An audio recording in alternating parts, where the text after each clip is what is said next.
Getting back to the documentary, Tanner, I've never. I mean, the editing had to have been the most interesting part of making a documentary, correct? Or what would you say?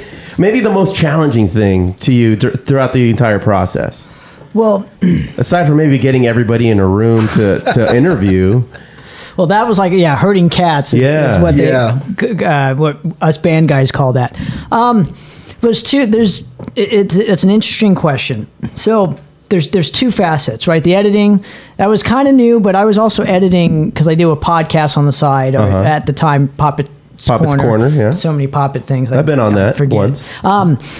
So I was learning how to edit with that. So that was kind of like my basic training ground of how to edit, right? And so that was one. And then the lighting, like see how I'm like glowing orange right now and there's like shadows. So when doing like a film like this, I don't want the shadows and things. If somebody's doing this, which all of them have their own ticks, God bless you guys, but they have their own ticks. And this is my tick. And without us even knowing it, right? We have these things that we do that we just can't control. We just don't know that we're doing it. So to minimize that and not take away from the information that they're releasing out into the camera and the microphone, because I want the story, but the lighting was definitely like a character in itself where I had to kind of figure out what's going to look the best, what's going to not take away from any of the information that these guys are saying that's going to help the story and prolong that story and get it to where I need it to go